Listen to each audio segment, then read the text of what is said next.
I am Joshua, 32 years old, and my own father tried to completely destroy my reputation and my life's work in front of my entire community. Before I tell you about how I turned the tables and exposed his lies in front of the board of directors, let me know where you're watching from in the comments. It's funny how the worst moments of your life often start in the most mundane, predictable settings. The community hall that night smelled exactly like it had for the last 20 years. A suffocating mix of stale, burnt coffee, cheap lemon floor wax, and the heavy scent of forced family interactions. It was one of those routine, semi-annual family and neighborhood gatherings that happen every few months. The room was packed with familiar faces, polite smiles, and the kind of small talk that rarely meant anything real. I had learned a long time ago exactly how to exist in those rooms. Keep your posture steady. Keep a polite, neutral smile plastered on your face. Stick to the edges of the room, near the exits or the refreshment table. Don't draw attention. Answer questions with polite, non-committal phrases. Just get through the evening, survive the 2 hours of pretending we were a normal, happy family, and then go home to my actual life. That strategy of invisibility had worked flawlessly for years. Until that night. Until my father, Robert, decided that the silence was no longer serving him, and he needed a spectacle. I was standing near the back wall, quietly sipping a glass of ice water, watching the room. My father was standing about 30 feet away, holding court with a group of my older relatives and some of the community board members. He loved an audience. He thrived on it. I saw him glance my way. His eyes locked onto mine, and I saw a dark, familiar shift in his expression. The mask of the genial, charming patriarch slipped just a fraction of an inch. Without breaking eye contact with me, his voice suddenly rose. He didn't just speak loudly. He projected his voice from his chest, carrying it over the hum of 50 different conversations. "You'll never amount to anything, Joshua." The room went completely, devastatingly still. It was like someone had pulled the plug on the building's power. You could actually feel the shift in the air pressure instantly. Conversations died mid-sentence, the words hanging awkwardly in the quiet. Someone dropped a plastic fork, and it sounded like a gunshot. People shifted uncomfortably, staring at the scuffed linoleum floor or suddenly pretending to check their phones. My father didn't soften his tone. He didn't look away, and he didn't try to play it off as a joke. He stood there, chest puffed out, waiting for my reaction. He meant every single word, and he wanted everyone in that hall to hear it. He wanted to break me publicly. Standing right next to him was my older brother, Dylan. Dylan, the golden child. Dylan, who had never done a wrong thing in his life according to my parents. I could see Dylan's shoulders relax, and a faint, almost imperceptible smirk played on the corner of his lips. He was enjoying this. He was feeding off my humiliation. I felt the heat rise in the back of my neck. That familiar, burning sting of public humiliation that my father loved to inflict whenever he felt he was losing control over me. My heart hammered against my ribs. Every instinct in my body screamed at me to defend myself, to shout back, to list my accomplishments, to tear him down right there in front of his precious audience. But I didn't. I didn't argue. I didn't shout. I didn't give them the emotional explosion, the messy breakdown they were so desperately waiting for. I took a slow, deep breath. I let the silence stretch out, letting the sheer awkwardness of my father's outburst hang around his own neck. I looked directly into his eyes, let a small, calm smile cross my face, and said softly, but clearly enough for the front row to hear, "Maybe you're right." I didn't wait for his response. I set my plastic cup down on the nearest folding table.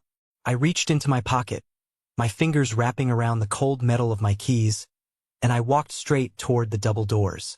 I didn't storm out. I didn't slam the doors behind me. No drama. No tears. Just absolute, impenetrable silence. The cool, crisp night air hit my face the second I stepped out of the building. I walked across the gravel parking lot, the sound of my footsteps the only noise in the quiet night. I unlocked my black Porsche 911. I got in, sinking into the cold leather seat, and gripped the steering wheel. My knuckles were white, and my jaw was aching from how hard I was clenching my teeth, but my breathing remained steady. I inserted the key, started the engine, and the deep, throaty roar of the exhaust broke the quiet of the parking lot. I put it in gear and drove away. I never once looked in the rearview mirror. I drove around the city for an hour, letting the speed and the hum of the engine calm my nerves. I thought that was the end of it. I thought it was just another toxic family night I had successfully escaped, another boundary I had maintained. But the real damage didn't happen in that brightly lit room. It happened in the shadows, long after I had left. Hours later, I was sitting alone in my dark living room, staring at the city lights through my window. The house was dead quiet. Suddenly, my phone buzzed violently against the glass coffee table. It was a text message from my Uncle John. Uncle John usually kept his head down and stayed out of family politics, so a late-night text from him was rare. There were just 3 short sentences on the screen. "Are you awake? Do you know what your father did after you left?" My chest tightened immediately. Cold knot formed in my stomach. I picked up the phone, my thumb hovering over the screen, and I typed back a single word. "What?" The 3 gray typing dots appeared on the screen. They danced, disappeared, and reappeared, as if Uncle John was pacing his kitchen, struggling to figure out how to say what he needed to say. When his next message finally came through, it set off a chain of events that would pull back the curtain on decades of lies and change my life forever. To truly understand the gravity of what my father did that night, you have to understand how a man like Robert operates. My father is not a man who throws physical punches. He doesn't break dishes when he's angry, and he rarely raises his voice. He is a covert operator, a maestro of manipulation. He uses calm, polite concern as a weapon to systematically dismantle the lives and reputations of anyone who dares to step out of line. Growing up, the dynamic in our household was drawn with thick, permanent markers. My older brother, Dylan, was the undisputed golden child. Dylan could do no wrong, and if he did, it was somehow the world's fault. When Dylan got a DUI in his senior year, my mother, Margaret, cried and blamed the police officer for targeting him. My father quietly hired an expensive lawyer, got the charges reduced, and bought Dylan a new car to help him recover from the trauma. When it came time for college, the stark reality of my place in the family was made clear. The entire college fund, money my grandparents had contributed to for both of us, magically went entirely to Dylan's out-of-state tuition and frat house fees. When I asked about my share, my father sat me down in his study, put on a face of deep, paternal disappointment, and told me that character is built through struggle. I was told I needed to take out student loans and work double shifts at a diner to pay for local community college. I didn't complain. I didn't beg. I worked. I took those diner shifts, I studied late into the night, and I built my wealth quietly. I started investing early, making smart, aggressive moves in real estate and tech startups, while my family thought I was just doing some computer stuff. I kept my head down, my mouth shut, and my bank accounts strictly private. To my family, I was just Joshua, the disappointment. They had no idea about my actual net worth. They didn't know the Porsche was paid for in cash. My father had sneered and dismissed it as a reckless, overpriced lease that would eventually bankrupt me. I let him believe it. But my father's real, terrifying talent wasn't just favoritism. It was calculated destruction. I saw it happen 10 years ago to a very close family friend named Luke. It happened right after my grandfather's funeral. Emotions were high, and Luke and my father had a minor disagreement about the estate handling and some properties. It wasn't explosive. It was just a difference of opinion over a few beers. But my father didn't let things go. He never did. Over the next 6 months, I watched my father systematically, patiently ruin Luke's life. He never yelled at Luke. He never confronted him openly. Instead, he would corner mutual friends at social events, put his hand on their shoulder, put on a face of deep, agonizing concern, and whisper about Luke's erratic behavior and financial instability. He made quiet phone calls to Luke's business partners, framing them as wellness checks. "I'm just so worried about him. My father would say, his voice thick with fake empathy. He hasn't been the same since the funeral. Just be careful with your investments with him right now. He seems unstable. The poison worked perfectly because it was delivered with a smile. People slowly pulled away from Luke. His business partnerships dried up because no one wanted to risk their money on an unstable man. The financial stress broke his marriage, leading to a bitter, agonizing divorce. I still remember the look in Luke's eyes during the brutal custody battle over his 2 kids. He looked like a man who was drowning, and the worst part was, no one could trace the collapse back to my father. Robert never left a fingerprint.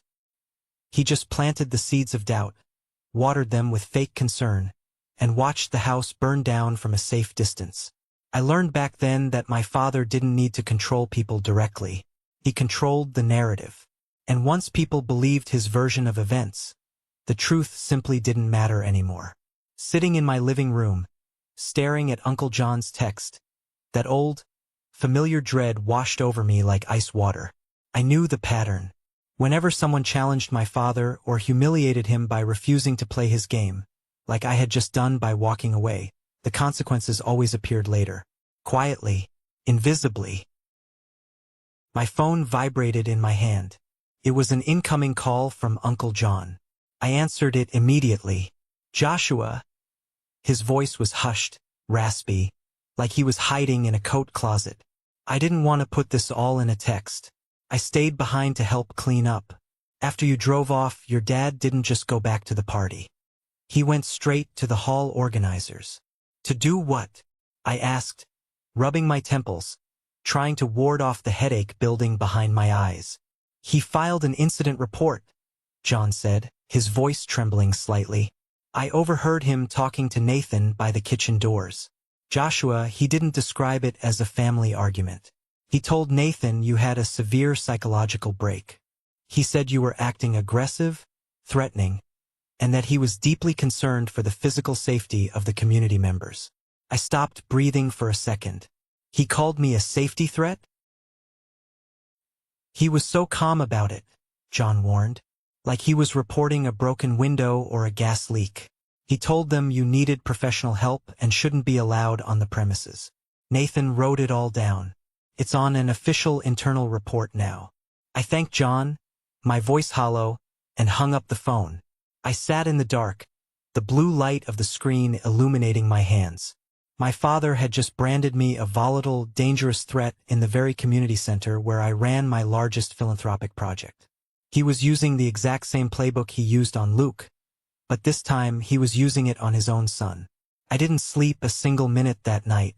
I sat at my kitchen island, the house silent around me, drinking cup after cup of black coffee, waiting for the inevitable fallout.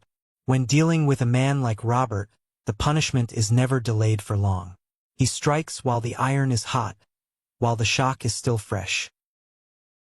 At exactly 8 a.m. sharp, the silence of my kitchen was broken. My laptop chimed with the sharp, bright sound of a new email. I pulled the screen toward me. The sender was Nathan, the lead community organizer and the man my father had spoken to the night before.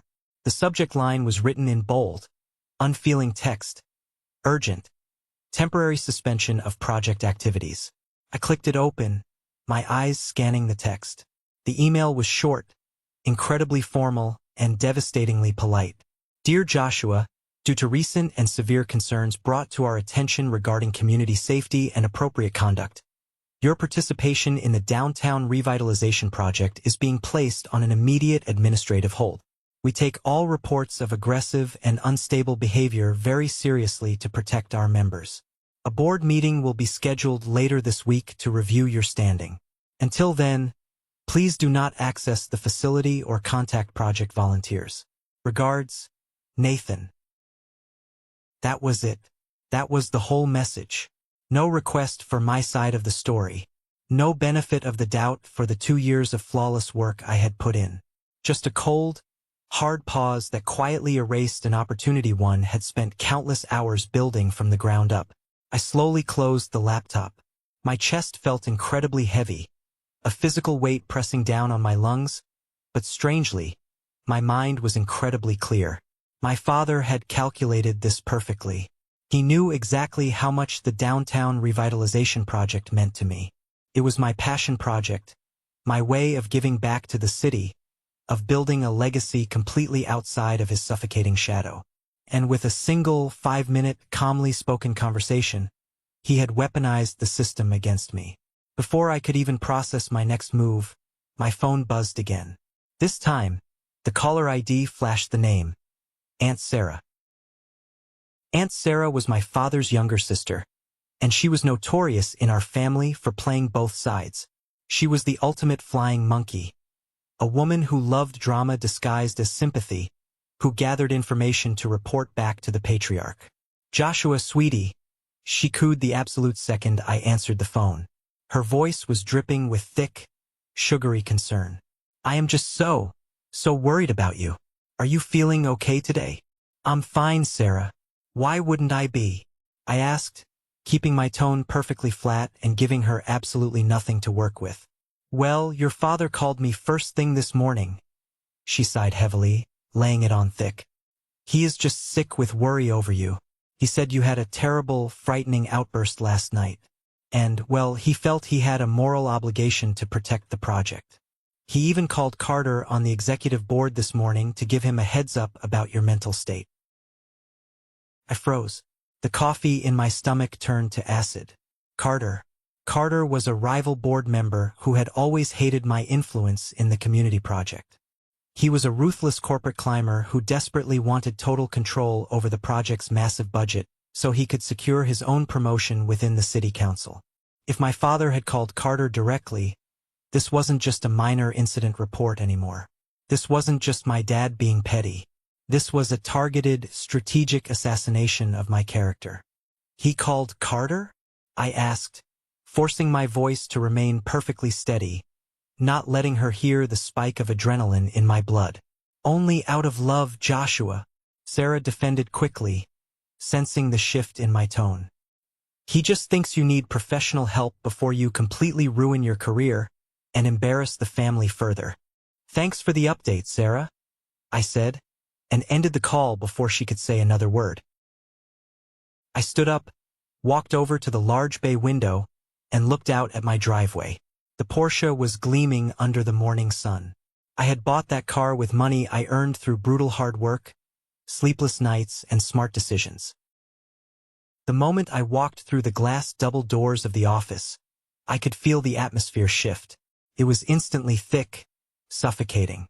Conversations stopped abruptly. The receptionist, a woman who usually greeted me every morning with a bright smile and asked about my weekend, suddenly found her computer keyboard intensely fascinating. She wouldn't even make eye contact with me. I walked straight past the front desk, heading down the hallway toward my associate's office. Chloe had been my right hand on this project for over a year. We had spent countless late nights going over blueprints, arguing over budget allocations, and securing permits. I trusted her. I considered her a genuine friend. Her office door was wide open. She was frantically packing files into a leather briefcase, her movements jerky and nervous. "Chloe," I said, stepping into the doorway. She jumped, gasping softly, her eyes darting nervously past me toward the open hallway. "Joshua, oh my God, you really shouldn't be here."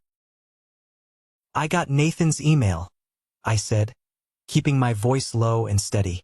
"I need you to forward me the budget projections and the vendor contracts for the Friday review so I can prepare a defense for the board."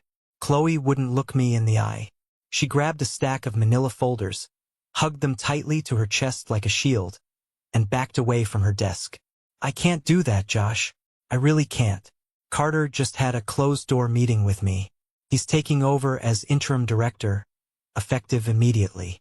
He said if I share any internal documents with a suspended member, my salary will be docked, and I can completely forget about my promotion next quarter."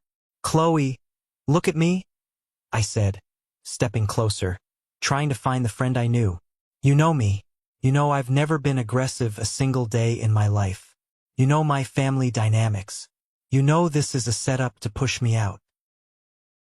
"I don't know anything," she snapped, her voice trembling, finally looking up at me with panicked eyes. I just know what Carter told me. Your dad called him, Josh. Your own dad. Why would a father lie about his own son being dangerous and unstable? I have a mortgage to pay. I have a kid in school. I can't be associated with a liability right now. I'm sorry. She pushed past me, keeping her head down, and hurried down the hall. I stood there in her empty office, taking in the bitter, stinging reality of fair-weather loyalty. When the wind blows hard enough, people will always protect their own shelter first. Well, if it isn't the liability himself. I turned around slowly. Carter was standing at the end of the hall, wearing a smug, perfectly tailored gray suit, holding a cup of artisanal coffee.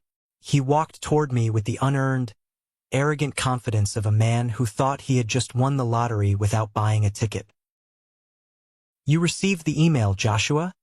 Carter said, taking a slow sip of his coffee, a patronizing smile on his face. "You are trespassing on office property. You're moving incredibly fast, Carter," I replied, crossing my arms, refusing to give him an inch of intimidation. "Bypassing every single board protocol to seize a project you didn't build and don't know how to run. I'm protecting the community's assets from unstable elements." Carter smiled smoothly, his teeth showing. "Your father was very, very forthcoming this morning. Takes a lot of courage for a family member to report a psychological breakdown. The emergency board meeting is scheduled for tomorrow at noon. We will vote on your permanent expulsion and the restructuring of the project's leadership. I strongly suggest you don't attend. It will only embarrass you further." I didn't argue with him. I didn't raise my voice or defend my sanity. I just stared at him, my face a mask of stone, committing his smug, triumphant expression to memory. I left the office and drove straight to a private, members-only club across town. I needed a war room. I sat in a dark leather booth in the back corner and waited. 10 minutes later, my business partner and closest friend, Elijah, slid into the booth across from me. Elijah was a shark in a tailored suit. He handled the legal and operational side of my private investment firm. He knew where every body was buried, and he knew how to dig them up. "I got your text," Elijah said, immediately signaling the waiter for 2 black coffees. "You said it was code red. What's the situation?" I laid it all out for him. The family party, the shout, the walkout, my father's quiet, devastating report, Carter's hostile takeover at the office. Elijah listened quietly, his fingers steepled in front of him, his eyes sharp. When I finished, he let out a low, impressed whistle. "Your old man is a piece of work. He's trying to trigger a morality and fitness clause to force you out of your own project. He thinks I'm just an employee of the fund," I said quietly. "He thinks Carter actually has the power to fire me." Elijah smirked, a dangerous, predatory glint in his eye. "He doesn't know you own the entire foundation through the holding company." "No," I said softly. "He doesn't, and neither does Carter. But before we drop that bomb and nuke their entire reality, I need to know exactly what happened after I left that hall last night. I need undeniable proof of the lie." "Leave that to me," Elijah said, pulling out his phone and scrolling through his contacts. "I know a guy who owes me a favor." That evening, under the cover of darkness, Elijah arranged a discreet meeting for me at the back entrance of the community hall. The building was completely dark, closed down for the night. Standing by the heavy metal security door, holding a flashlight, was Wyatt, the head of building security. Wyatt was a massive, intimidating ex-Marine. He was a no-nonsense guy whose salary was, unbeknownst to the board, secretly paid by a subsidiary of my holding company to ensure the facility remained top-tier and safe. He was intensely loyal. "Mr. Joshua," Wyatt nodded respectfully, swiping his master keycard to let us in. "I got Elijah's message. I pulled the archives from the servers from last night." We walked silently down the dark, quiet corridors into the small, windowless security room in the basement. Ranks of monitors glowed in the dark, casting a pale blue light across Wyatt's scarred face. He sat down at the main console and tapped the keyboard rapidly. I heard what Nathan put in that official report, Wyatt said, keeping his eyes glued to the screen, his jaw tight. Said you got violent. Said you were throwing chairs, threatening guests, screaming. I knew it was absolute garbage the second I heard the rumor mill spinning. You funded my kid's medical surgery last year anonymously, but I knew it was you. You don't throw chairs. He clicked a mouse, and the large main screen on the wall brought up the footage from the banquet hall. It was high-definition camera work, complete with surprisingly decent audio from the overhead security microphones. Here is the exact moment you left, Wyatt said, hitting the play button. I stood in the dark room and watched myself on the screen. I saw my father yell, his face contorted in anger. I saw the entire room go dead silent. I saw my own calm, steady smile, and I watched myself walk out the double doors. No thrown chairs, no raised fists, no screaming, just a quiet, dignified exit. Okay, that clears you, Wyatt said, his fingers flying across the keyboard. But now watch this. This is the part that made me sick. He fast-forwarded the video by about 3 minutes. The screen showed the hall after my departure. People were murmuring, forming small, gossiping clusters. My father, Robert, was standing near the buffet table, looking annoyed that his grand spectacle hadn't resulted in a screaming match. And right beside him, leaning in close, looking around nervously, was my brother, Dylan. Wyatt boosted the audio feed. The sound crackled with static for a second, then cleared up perfectly. Dylan's voice echoed loudly in the small security room. He embarrassed you, Dad. He just walked away. You can't let him just walk away like he's better than us. People are staring. My father scowled on the screen, crossing his arms. What do you want me to do, Dylan? Make a scene? Chase him into the parking lot? No, Dylan said, his voice dropping to a sinister, eager whisper. Go talk to Nathan. Right now. Tell him Joshua was acting erratic. Tell him you felt physically threatened. If you say he's unstable, it goes on an official record. It'll ruin his standing with the board. It will get him kicked out of that stupid project he loves so much. Do it now while people are still shocked. I'll back up everything you say. My father looked at Dylan. On the screen, I watched a slow, ugly, calculating smile spread across my father's face. Unstable, my father whispered, testing the word. Yes, that works perfectly. I stood frozen in the security room. The air in my lungs felt incredibly thin. It was one thing to know, logically, that my father was a manipulator. I had accepted that years ago. But seeing Dylan, my own brother, the golden child who always pretended to be the innocent peacekeeper of the family, actively orchestrating my downfall out of pure, unadulterated jealousy, that was a different kind of darkness. It was a knife directly to the back. Dylan didn't just want the family inheritance or our parents' approval. He wanted me erased. He wanted me ruined so he wouldn't have to look at my success. You want a copy of this burned to a flash drive?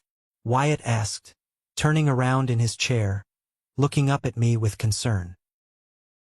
Put it on a secure drive, I said, my voice sounding completely foreign, like it belonged to a stranger, and email an encrypted link directly to Elijah's server. Elijah stepped forward and clapped a heavy hand on my shoulder. We have them, Josh. We have them dead to rights. It's over. No, I said, staring hard at the paused frame of my father and brother smiling together, conspiring to destroy me. It's not over. It's just starting. The next morning, 3 hours before the emergency board meeting was scheduled to begin, I pulled out my phone and sent a group text to both my father and Dylan. Meet me at the Oak Street Diner. 9 a.m. We need to talk before things go too far today. I arrived early and took a booth in the far back corner, away from the windows. The diner was quiet, smelling of frying bacon, old coffee, and maple syrup. The waitress filled my mug and left me alone. I needed to do this. I needed to look them in the eyes one last time and give them a final, ultimate chance to pull back from the ledge. Not for their sake, they didn't deserve it, but for my own peace of mind. I needed to know, beyond a shadow of a doubt, that there was absolutely nothing left in them worth saving. At exactly 9:05 a.m., the little bell above the diner door jingled cheerfully. Robert and Dylan walked in. They looked incredibly relaxed, triumphant even.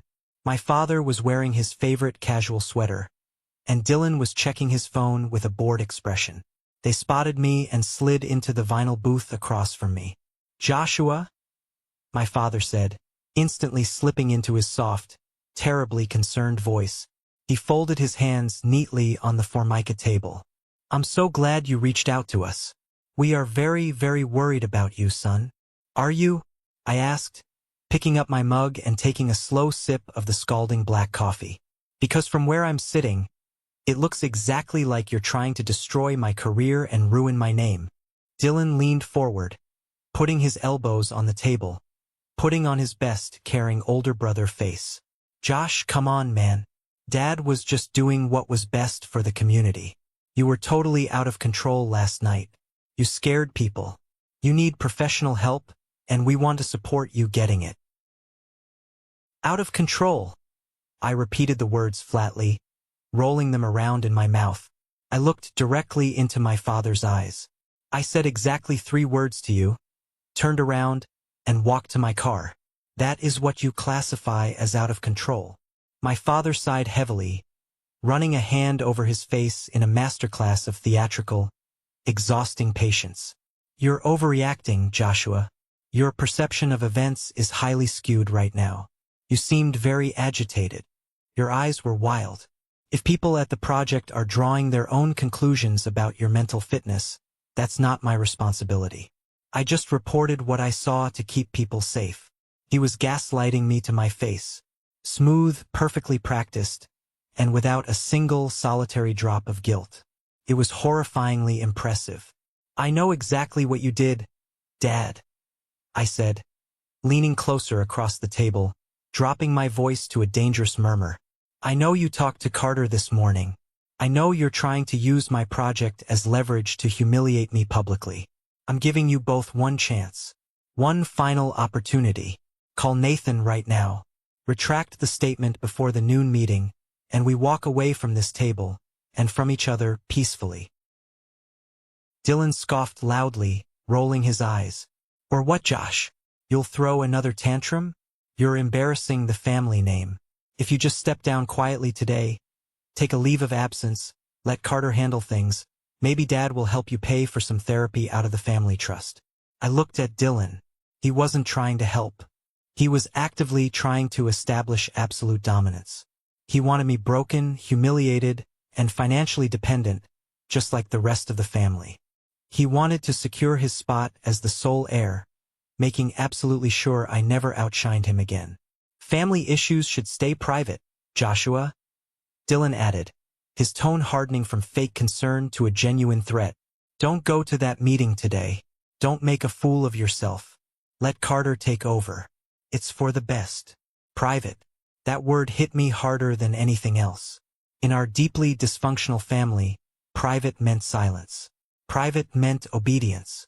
Private meant letting them abuse you in the dark, letting them tear you apart piece by piece, so they could look like perfect saints in the light of day.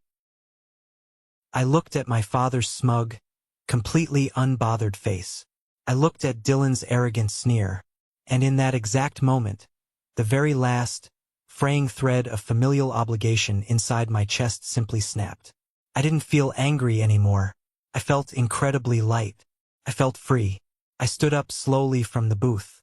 I reached into my wallet and dropped a crisp $20 bill on the table to cover the coffees. "I'm done," I said. My father raised a mocking eyebrow. "Done with what?" "Breakfast." "Done with you?" I said softly, looking at them like they were strangers I had just met. "No more holidays. No more phone calls. No more pretending you are a father and you are a brother. You are dead to me." My father's face darkened instantly. The mask of the concerned patriarch slipped, revealing the furious tyrant underneath. "If you walk out that door, you will regret it, Joshua. I promise you that. I will make sure you have nothing." "I don't think I will," I said. I turned my back on them and walked out of the diner. I got into my Porsche, the engine roaring to life, and drove toward the downtown office building. The storm was finally here, and I was holding the lightning. The main conference room at the downtown revitalization project was a massive, intimidating space enclosed in floor-to-ceiling glass, overlooking the bustling city square below. When I pushed the heavy oak double doors open at exactly 11:55 a.m., 5 minutes before the meeting was scheduled to start, the room fell dead silent. 12 board members were seated around the massive mahogany table. Carter sat right at the head of the table, leaning back in his leather chair, looking incredibly pleased with himself. Nathan sat to his right, nervously shuffling a thick stack of papers. Chloe sat nervously in the corner, tasked with taking the official minutes, aggressively refusing to look up from her glowing laptop screen. But the real kicker, the detail that made my blood run cold, was the 2 guest chairs positioned against the back wall. My father and Dylan were sitting there. They had come to watch the execution live. They wanted front-row seats to my destruction. "Joshua," Carter barked, his voice dripping with false authority as he stood up, "you were explicitly instructed in writing not to attend this meeting. This is a closed executive session regarding your disciplinary action and removal." I didn't stop walking. I didn't acknowledge him. I moved calmly to the empty chair at the opposite end of the long table and stood quietly behind it, resting my hands on the leather back. "I have a right to face my accusers, Carter," I said, my voice echoing loudly in the large, tense room. I looked past him directly at my father. "Isn't that right, Robert? Or do you only whisper your poison behind closed doors?" My father immediately stood up, placing a hand dramatically on his chest. He looked around the table at the board members with wide, mournful eyes. "Please, everyone, see for yourselves. He's hostile. He's confrontational. I only came today because I feared for your safety. He needs a psychiatric intervention, not a seat at this executive table." Several board members murmured in agreement, nodding sympathetically at my father. Carter picked up a wooden gavel and slammed it down on a coaster. "That is enough," Carter declared, his chest puffed out. "Based on the credible eyewitness report from your own family and your blatant disregard for protocol today, I am calling for an immediate board vote to permanently expel Joshua from the project and officially strip him of his title as lead coordinator." "You can't do that," a voice boomed from the open doorway. Every head in the room turned. Standing in the entrance was Matthew, the billionaire CEO of the Horizon Trust, the massive philanthropic fund that bankrolled our entire community project. He was a towering, terrifying figure in the financial world. Flanking him was Christian, the most ruthless, expensive corporate lawyer in the city, holding a thick leather briefcase. And right behind them stood Wyatt, the security chief, carrying a laptop under his arm. Carter stood up so fast his chair rolled backward and hit the wall. "Matthew, sir, we didn't expect you. We are just handling a minor internal personnel issue.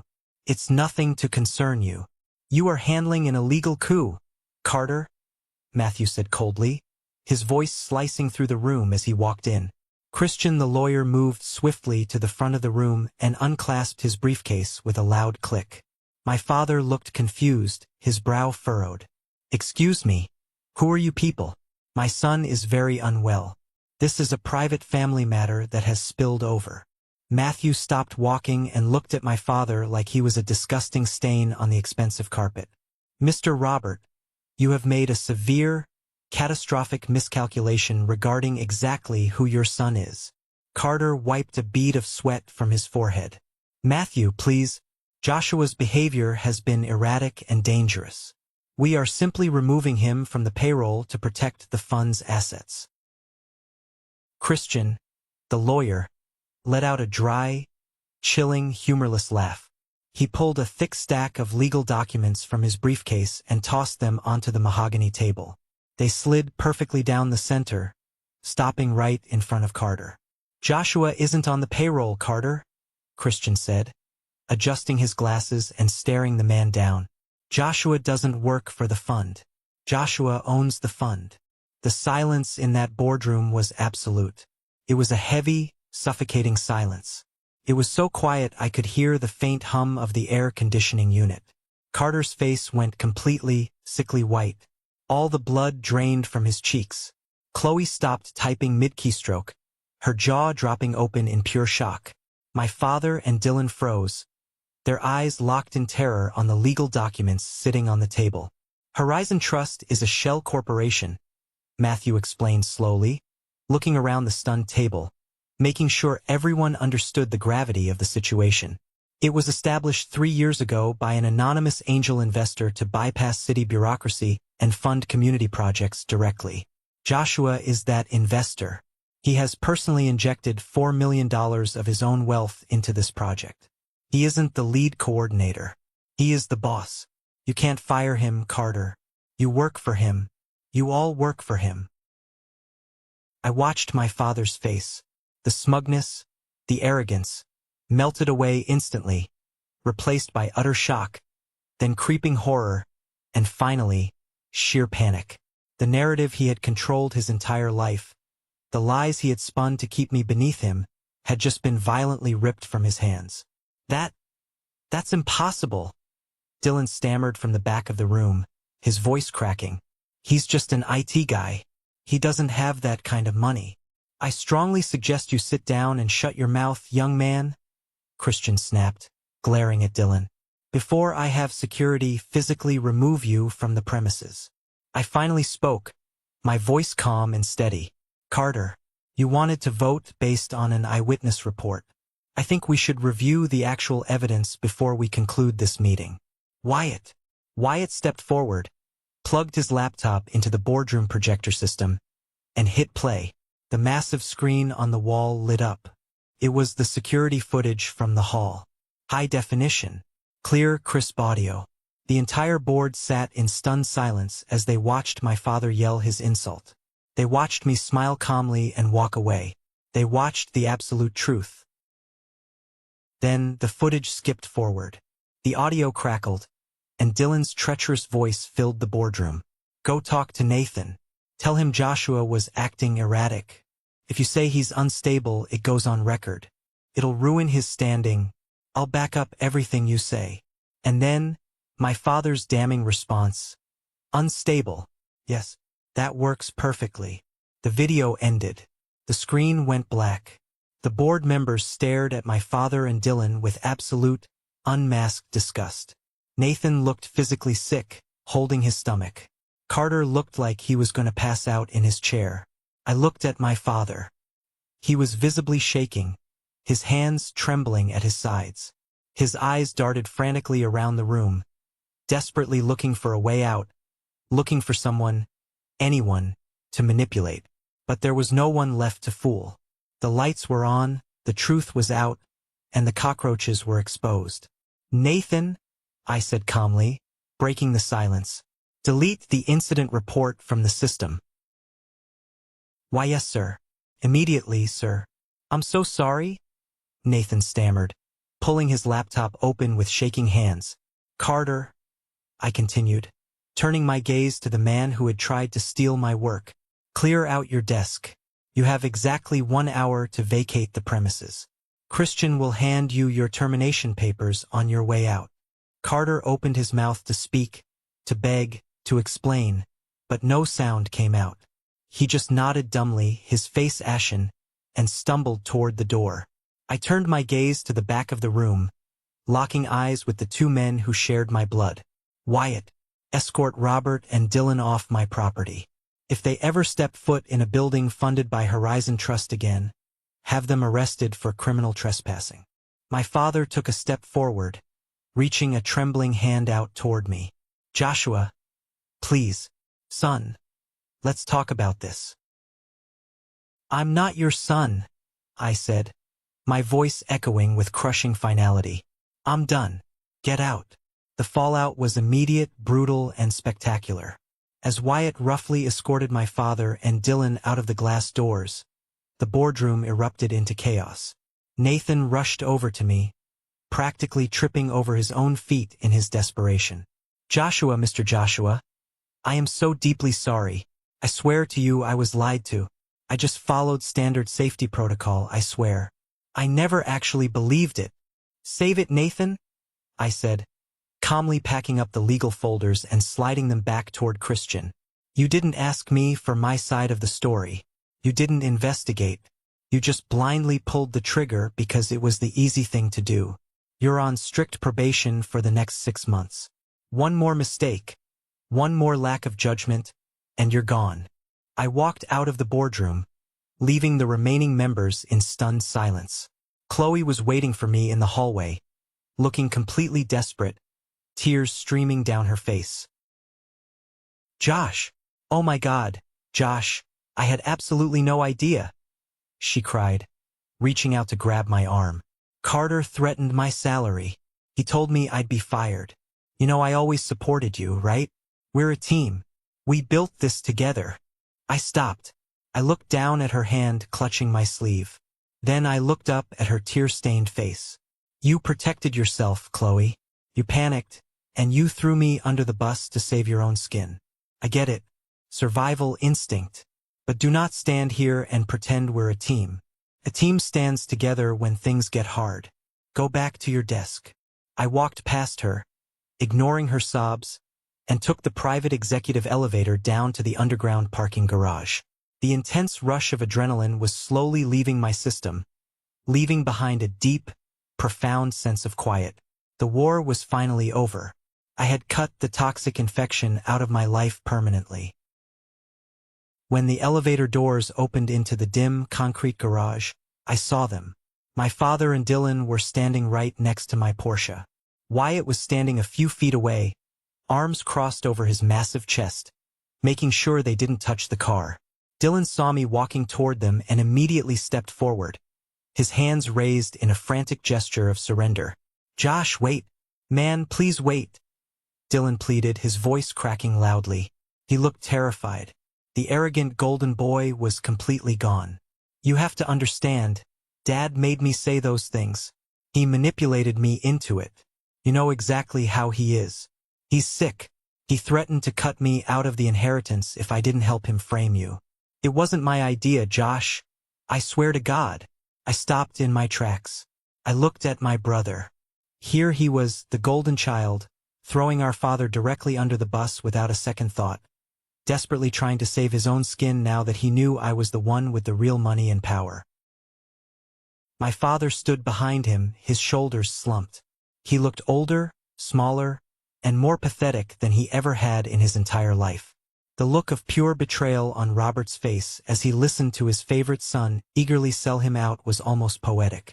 It was the perfect, bitter harvest of the seeds he had planted his whole life. You did it to yourself, Dylan, I said, clicking my keys and unlocking the car with a sharp chirp. Josh, please. I'm your brother. You're a millionaire, man. You can't just cut me off. I need help with my mortgage. Dad is broke. He can't help me. I opened the heavy door to the Porsche. I looked at both of them, two men who had spent my entire life trying to make me feel small. You two deserve exactly what you have, I said. Each other. I slid into the driver's seat, pulled the door shut, and started the engine. I didn't look at them as I put the car in gear, drove out of the dark garage, and pulled into the bright, warm sunlight. The human ego is an incredibly fragile structure. When you spend your entire adult life building your reputation on a foundation of lies, subtle manipulation, and stolen credit, it only takes one pulled thread to bring the whole massive house of cards crashing down. For my father, Robert, and my older brother, Dylan, that singular thread was pulled in a glass-walled conference room overlooking the city square. And the resulting collapse was nothing short of spectacular. A full month passed since the day I walked out of that underground concrete parking garage, leaving the two of them standing next to my Porsche in absolute, stunned silence. During those 30 days, I did exactly what I promised myself I would do in that diner. I cut them off completely. I blocked their cell phone numbers. I routed their emails directly to a trash folder. I formally instructed Wyatt and the entire security team at my downtown office building to deny them entry under any circumstances, threatening trespassing charges if they ever stepped foot on the property. I didn't want revenge in the traditional cinematic sense. I didn't want to drive to my father's house, kick his front door open, and scream at him until my throat bled. I didn't want to actively ruin them. I just wanted them completely out of my atmosphere. I wanted to breathe clean air again. But silence has a strange, incredibly powerful effect on a community. Without me reacting publicly, without a convenient target for my father to project his false narrative onto, all the attention in our neighborhood slowly and inevitably shifted back onto him. The news of what exactly happened at the Downtown Revitalization Project board meeting leaked. It always does. You simply cannot have the billionaire CEO of the Horizon Trust and a top-tier corporate lawyer walk into a community center, declare a hostile boardroom takeover entirely illegal, fire an executive, and expect 12 board members to keep their mouths shut. People talk. Human nature dictates it. Carter, in his bitter humiliation after being escorted out of the building with his termination papers, desperately tried to spin the story to save his own dying reputation. He blamed my father. Carter told anyone who would listen that he was a victim of a vicious family dispute, that Robert had intentionally fed him false information about my mental health. Carter's pathetic excuses only served to highlight my father's malicious lies to the entire community. The people who had once respected my father, the neighbors who used to wave at him and ask for his advice on their lawns, began to ask the hard questions they should have asked years ago. Why was there no actual physical evidence of my supposed violent breakdown at the family party? Why had the incident report been filed secretly with the organizers, long after the argument ended? Why had Robert looked so genuinely eager to destroy his own son's philanthropic career? Those uncomfortable questions spread quietly through the neighborhood block parties, the local country club, and the Sunday morning coffee shops. And once that carefully crafted narrative of the perfect, caring patriarch collapsed, people started looking backward. Patterns became glaringly visible. Old, deeply buried stories suddenly surfaced in hushed conversations. The very first real domino to fall was my brother, Dylan, the golden child. 2 weeks after the explosive board meeting, I was sitting in my corner office, quietly reviewing a stack of new vendor contracts for the community fund, when my private desk phone rang. It was Elijah. "Turn on your private encrypted voicemail line right now," Elijah said, his voice laced with a dark, satisfied amusement. "You have a message from your golden brother. It seems his chickens have finally come home to roost, and they are hungry." I put Elijah on speakerphone, leaned back in my leather chair, logged into the secure voicemail portal I used exclusively for unlisted numbers, and hit play. Dylan's voice instantly filled my quiet office. He sounded frantic. He sounded exhausted. He sounded completely stripped of that smug, arrogant confidence he had worn like a crown his entire life. "Josh, hey man, it is Dylan. Look, I know you blocked my personal cell, so I am calling your direct office line. I need you to call me back immediately. It is an absolute emergency. I lost my job today, Josh. I was literally up for a massive promotion at the financial firm next week. But human resources pulled me into a closed-door meeting this morning with the senior partners. They said, Carter, yeah, the guy you fired from the community board is old college friends with one of our managing directors." Carter told them everything. He told them I actively conspired to file a fraudulent security report to ruin an executive at the Horizon Trust. They called it a massive corporate liability and a severe breach of professional ethics. They fired me on the spot, Josh. Security walked me out with a cardboard box. My salary is completely gone. I can't even afford a lawyer to fight the wrongful termination. I have exactly 2 months left in my savings before I default on my mortgage and lose the house. Dad won't even pick up the phone when I call. He is completely broke. The inheritance he always bragged about holding over our heads, the money he used to control us, it is practically nothing. He leveraged his house to the hilt years ago to keep up appearances. Josh, please, I am begging you. I need a loan. I need my brother. Please call me back. I listened to the message end with a sharp, electronic beep. I stared at the phone on my desk for a long, silent moment. Dylan had willingly, eagerly participated in a plot to completely destroy my good name. He had whispered poison into our father's ear just to secure his place as the favorite son. And now, He wanted me to open my wallet and bail him out of the direct consequences of his own treachery. "Well?" Elijah asked through the speakerphone, breaking the silence. "Are you going to call him back and play the hero?" "No," I said flatly, my voice devoid of any emotion. "Delete the message from the server entirely. Block this number too. If he shows up at the lobby of this building, have Wyatt escort him away to the sidewalk. Let him figure out his own mortgage." I didn't feel a single ounce of guilt. Dylan was a grown man in his 30s. He made his choice in that security footage. He chose his side. But Dylan's spectacular corporate firing was just a localized tremor. The real earthquake, the event that finally shattered my father's standing in the community forever, happened a week later at the monthly city council ward meeting. The ward meetings were usually incredibly boring, tedious affairs held in the local high school gymnasium. They dealt with mundane issues like commercial zoning laws, pothole repairs, and neighborhood watch schedules. My father always, without fail, attended these meetings. He loved to sit right in the front row, wearing a tailored tweed jacket, nodding thoughtfully at the speakers, and acting like the unofficial, highly respected mayor of the neighborhood. He went to this particular meeting hoping to project an image of calm stability. He was desperately hoping to prove that the nasty rumors swirling about him were just vicious, unfounded gossip. I wasn't there to witness it, but Uncle John was sitting 3 rows back, and he called me that night to give me a minute-by-minute breakdown of the absolute massacre that occurred on that gymnasium floor. During the open public comment section, where citizens could address the council, a man stood up from the back bleachers and walked slowly to the microphone standing in the center aisle. It was Luke. Luke was the close family friend my father had systematically, ruthlessly destroyed 10 years ago. The man who lost his thriving small business, suffered a brutal divorce, and endured a nightmare custody battle over his children, all because my father had decided to spread toxic whispers about his mental stability after a minor, meaningless disagreement at a funeral. Luke looked older now.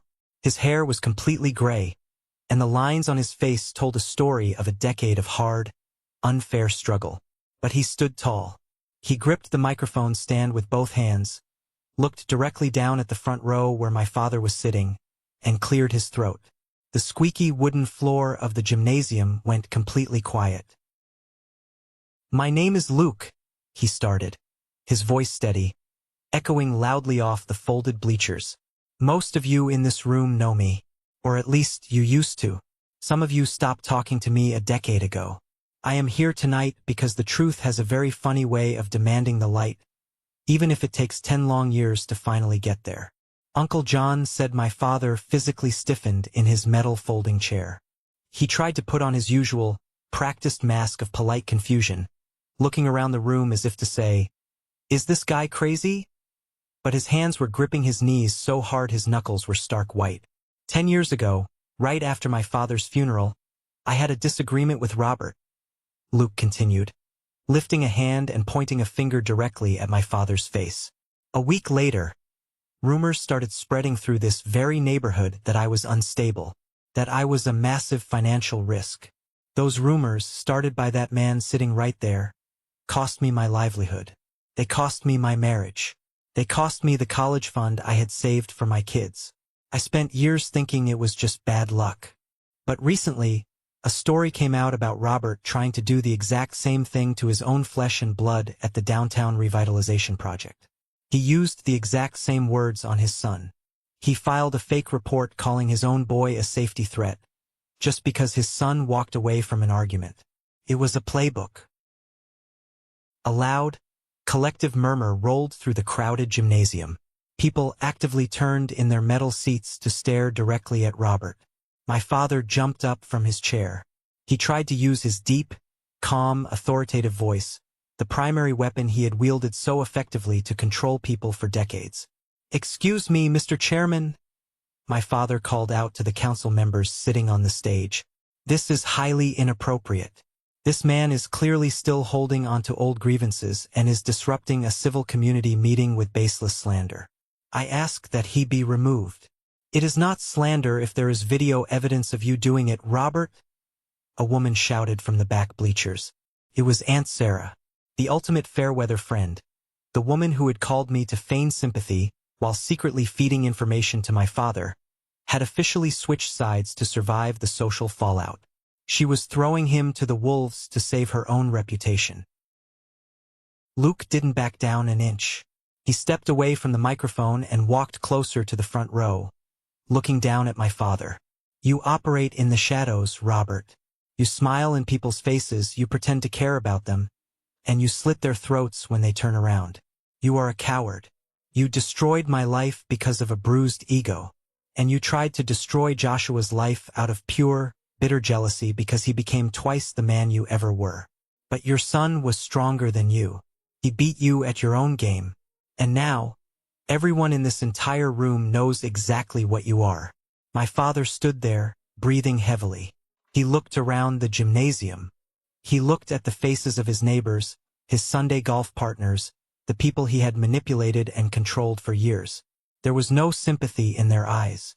There was no benefit of the doubt. There was no one rushing to defend his honor. There was only absolute, unadulterated disgust. For the very first time in his entire life, Robert had absolutely no control over the room. He couldn't gaslight 100 people who already knew the punchline to his sick, twisted joke. His invisible power was gone. Uncle John told me my father didn't say another word. He didn't try to defend himself. He just lowered his head, grabbed his tweed coat from the back of the chair, and walked quickly down the center aisle toward the gym exit. People actually pulled their knees back and turned their shoulders to avoid touching him as he passed by. The empire of lies was officially reduced to ash. A few weeks after the spectacular town hall incident, the Horizon Trust hosted its massive annual charity gala. This was the undisputed crown jewel event of the year for the city's philanthropic and business circle. It was held in the grand ballroom of the city's oldest, most prestigious luxury hotel. Massive crystal chandeliers hung from the soaring, vaulted ceilings. Expensive champagne flowed freely from crystal towers, and the room was filled with the most influential people in the state: politicians, business tycoons, and community leaders. For the first 3 years of the fund's existence, I had attended this gala strictly anonymously. I would wear a standard, unremarkable black suit, stand near the back by the catering doors, and quietly watch the community leaders celebrate the grants, the new buildings, and the projects my money had funded. I vastly preferred the shadows. Growing up in my family, I was taught that standing out only made you a target. I genuinely thought hiding my success was the only logical way to protect it from my father's relentless greed and my brother's toxic envy. But this year was fundamentally different. This year, there were no more shadows left to hide in. The secret was out. And more importantly, as I looked at myself in the mirror that evening, I realized I didn't want to hide anymore. I had done nothing wrong. I had absolutely nothing to be ashamed of. I arrived at the Grand Hotel in the black Porsche, handing the keys to the valet under the bright marquee lights. I was wearing a custom-tailored, midnight blue tuxedo that fit perfectly.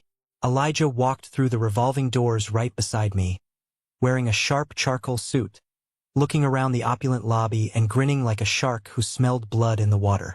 The moment we stepped through the heavy brass double doors into the grand ballroom, the energy of the entire room shifted. But it wasn't the tense, suffocating, terrifying silence of that terrible family gathering in the cheap community hall. This was a wave of genuine, authentic, undeniable respect. People turned their heads and smiled warmly. Powerful business leaders, city council members, and dedicated project volunteers actively stepped forward, parting the crowd to shake my hand.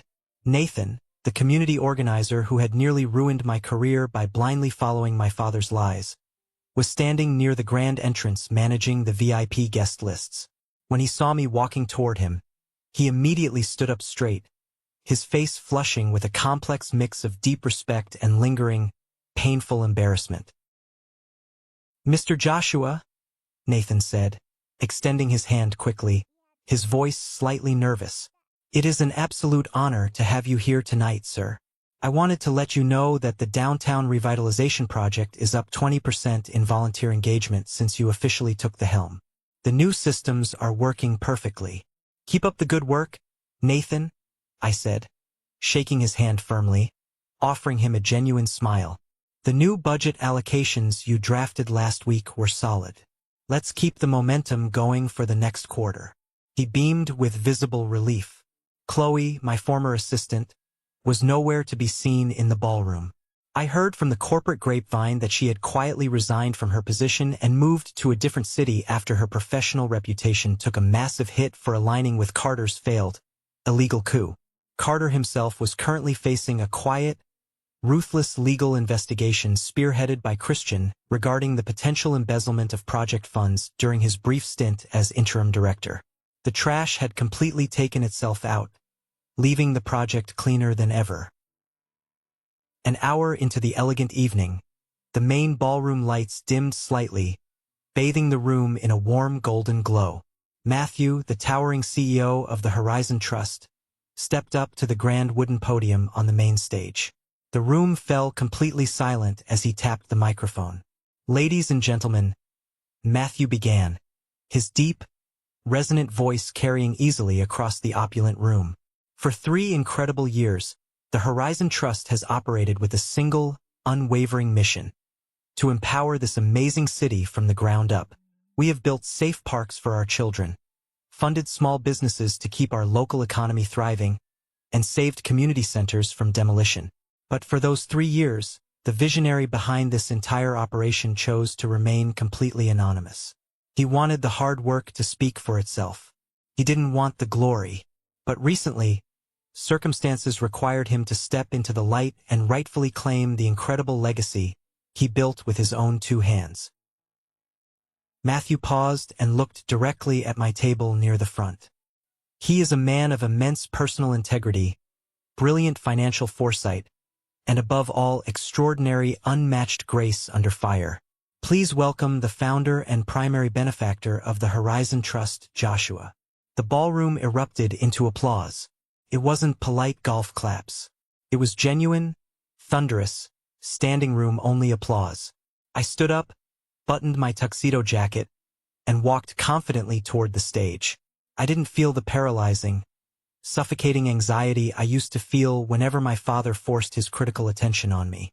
I felt grounded. I felt incredibly present in my own body. I took the podium, adjusted the microphone, and looked out over the sea of smiling faces. "Thank you, Matthew," I said, my voice steady, clear, and echoing perfectly. "When I started this fund 3 years ago, I wanted to prove something to myself. I wanted to prove that you don't need to tear other people down to build something monumental. I wanted to prove that true power doesn't live in manipulation, or deceit, or making others feel small. True power lives in the quiet, consistent, daily work of building a foundation so strong, so deeply rooted in truth, that no amount of wind and no amount of lies can ever blow it down." I paused, looking across the room, letting the weight of the words sink in. There are people in this world who will look you in the eye and try to convince you that you will never amount to anything. They will try to project their own bitter failures, their own deep insecurities, and their own profound sadness onto you. But their words only have power if you accept them as your truth. I chose to build my own truth. And looking around this magnificent room tonight, looking at the vibrant community we have strengthened together, I know beyond a shadow of a doubt that I made the right choice. Thank you all for believing in the work. The applause that followed was deafening. It washed over me, warm, validating, and incredibly healing. I shook Matthew's hand firmly and walked off the stage, feeling a profound, heavy sense of absolute closure settling into my bones. As I made my way back to my table, navigating slowly through the dense crowd of well-wishers and handshakes, I stopped near the heavy velvet curtains that led to the dimly lit coat check hallway. Standing there in the shadows, holding a cheap plastic cup of tap water, completely isolated from the glamour and joy of the main room, was my father. I honestly don't know how he got in. He must have purchased a general admission ticket online under a fake name, desperately wanting to be in the exact same room as the wealth, power, and status he had craved so deeply his entire life. He looked absolutely terrible. He had aged 10 years in a single stressful month. His posture, usually so rigid, proud, and commanding, was deeply slumped. The expensive suit he wore looked slightly too big for him now, hanging loosely on his thinning frame. The confident, terrifying patriarch of my childhood was completely gone. In his place was just a sad, bitter, broken old man who had successfully alienated every single person who had ever loved him. He saw me looking at him. His eyes widened slightly in the dim light. He took a hesitant, trembling step forward, his mouth opening. I could see the desperate, calculating gears turning in his head. He was looking for an angle. He was hoping for an argument, a confrontation, a screaming match, anything that would give him an ounce of relevance in my life again. He wanted me to yell at him so he could play the tragic victim to whoever was walking by. He wanted me to pity him so he could find a crack in my armor and crawl his way back into my bank accounts. I stood there in the hallway for exactly 3 seconds. I looked at the man who had tormented my childhood, who had stolen my college fund to give to his golden child, who had empowered my brother's cruelty, and who had actively, maliciously tried to destroy my adult life and my reputation. I waited for the burning anger to rise in my chest. I waited for the bitter resentment. I waited for that old, familiar childhood fear. But there was nothing, absolutely nothing. I felt an overwhelming, peaceful wave of pure, unadulterated indifference. He was a complete stranger to me now, a ghost from a past life that no longer held any legal or emotional jurisdiction over my reality. I didn't smile at him. I didn't frown. I didn't say a single solitary word.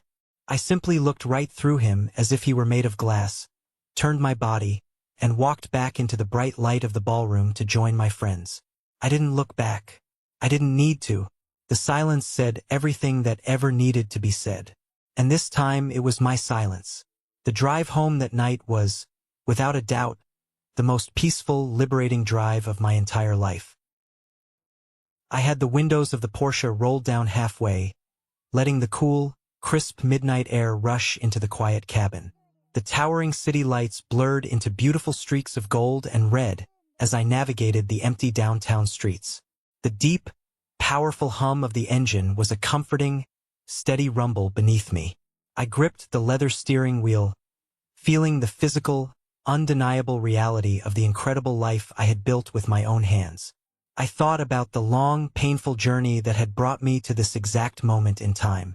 For the vast majority of my life, I genuinely believed that my silence was a glaring sign of weakness. Every single time my father belittled my achievements, every time Dylan took credit for my ideas, every time my mother turned a blind eye to the emotional abuse happening right in front of her, I stayed quiet. I swallowed the burning injustice because I thought fighting back meant I had to play their twisted game. I thought if I didn't scream and shout and demand the respect I was owed, it meant I was a coward. I used to lay awake late at night, staring at the ceiling, running fake arguments in my head. I would imagine the perfect, devastating comeback that would finally make my father stop in his tracks and respect me. I wanted to force him to see my worth. I wanted to force him to love me the way a father should. But as I drove through the quiet city, I realized that was a dangerous trap. You cannot force a toxic person to respect you, because their lack of respect has absolutely nothing to do with your actual value, and everything to do with their own deep, unfixable brokenness. When my father stood in that cheap community hall and yelled, "You'll never amount to anything," in front of 50 people, he wasn't making a prediction about my future. He was making a desperate, pathetic confession about his own deep-seated terror. He was terrified that I would outgrow him. He was terrified that I didn't need his money, his approval, or his permission to succeed. When I looked at him that night, smiled calmly, and said, "Maybe you're right," I wasn't surrendering to his abuse. I was stepping off the battlefield entirely.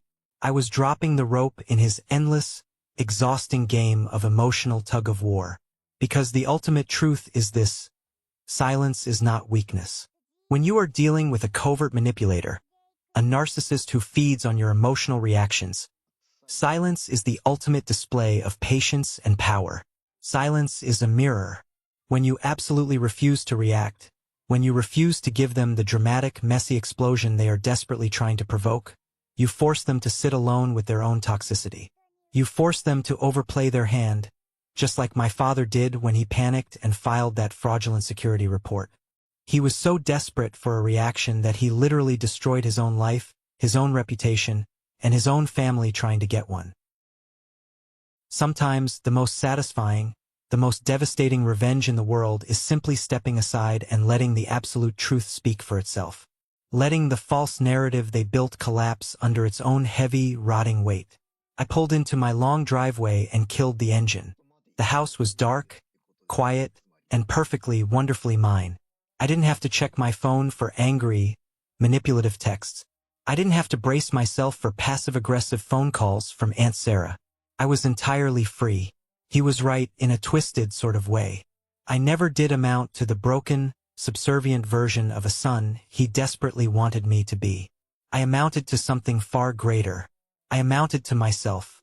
Here is the hard truth about toxic family dynamics that society almost never wants to talk about. Sharing DNA with someone does not obligate you to share your peace of mind with them.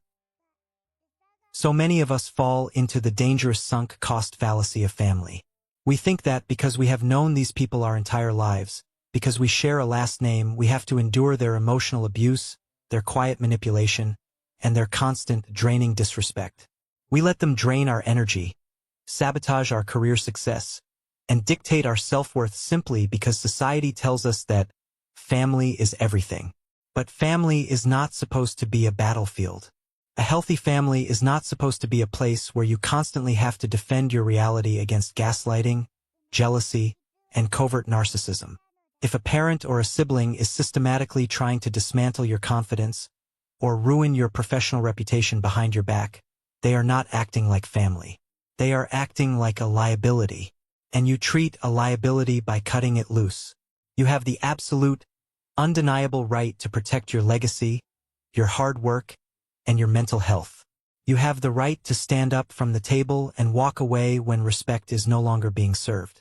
Walking away to protect your sanity doesn't make you a bad son, a bad daughter, or a bad sibling. It makes you a survivor who finally woke up and realized their own incredible worth. I want to ask you all a question. Have you ever had to walk away from a toxic family member or a manipulative friend to protect your own peace? How did it change your life when you finally stopped playing their game and took your power back? I genuinely want to hear your stories in the comments below. We learn from each other's strength. Or, if this story resonated with you, if it made you feel seen, simply comment the word good below so I know that sharing this painful journey brought some real value and education to your day. Thank you so much for listening to my story. Stay strong, protect your peace, and remember, never let anyone else hold the pen when it comes to writing the story of your life.